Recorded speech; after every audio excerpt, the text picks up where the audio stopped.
એને જે મેસેજ આપ્યો છે એમાં થોડી અતિશયોક્તિ છે.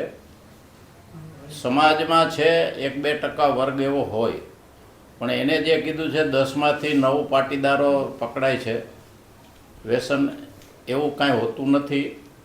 દરેક સમાજમાં નાના મોટું દૂષણ હોય. પાટીદાર સમાજ ખૂબ મોટો સમાજ છે, એમાં 1-2% હોય તોય દેખાય. એટલે એ બેને જે આપ્યું છે, ચેતવણી આપી છે એ બરાબર, પણ જે ટકાવારી આપી છે એ ટકાવારી બરાબર નથી.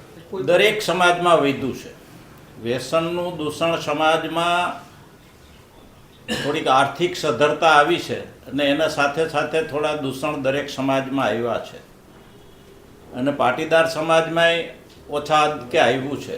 એની અમે પણ ચિંતા કરી છે. પાટીદાર સમાજ કોઈ દિવસ વ્યસનને પોષતો નથી, વ્યસનને સ્વીકારતો નથી, એટલે જ પાટીદાર સમાજની પ્રગતિ થઈ છે.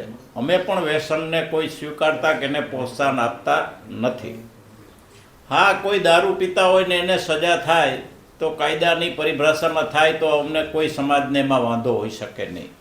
પરંતુ ભલામણના ફોન આવે છે તેવું પણ બેને જણાવ્યું. સમાજના અગ્રણીઓ દ્વારા ભલામણના ફોન આવે છે. દરેક સમાજમાં ભાઈ આવું થતું હોય, પણ મને 35 વર્ષ થયા આ સમાજમાં આગેવાનીમાં, અમે આવા કોઈ દિવસ કોઈને ભલામણ કરી નથી. તમારા મતે કરવું જોઈએ આવું? ખરેખર ન કરવું જોઈએ ભલામણ? નહીં, ભલામણ કરવી જ ન જોઈએ.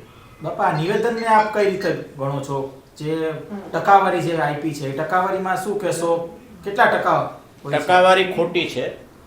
કોઈ પણ સમાજમાં 1-2% હોય દૂષણ, બાકી જે એને 10માંથી 9 કીધા છે 90% કોઈ સમાજમાં ન હોય. પાટીદાર સમાજમાં તો હોય જ ન શકે, પણ કોઈ પણ સમાજમાં 90% વ્યસન હોય નહીં. એનો જો દાખલો દે, ભગવતસિંહ બાપુએ ફરજિયાત કન્યા કેળવણી કાયદો કર્યો. જો વધારેમાં વધારે કોઈએ બેનિફિટ લીધો હોય તો પટેલોએ લીધો. સ્વામિનારાયણ સંપ્રદાયની ગુરુકુળની વાત કરી તો ગુરુકુળ વ્યસન મુક્તિનું અભિયાન ઉપાડે છે. એમાં વધારેમાં વધારે ગુરુકુળમાં કોઈની સંખ્યા ટકાવારીમાં હોય તો પાટીદારોની છે. એટલે પાટીદારો કોઈ દિવસ વ્યસનને પ્રોત્સાહન આપતા નથી, આપશું પણ નહીં અને આપવું જોઈએ પણ નહીં.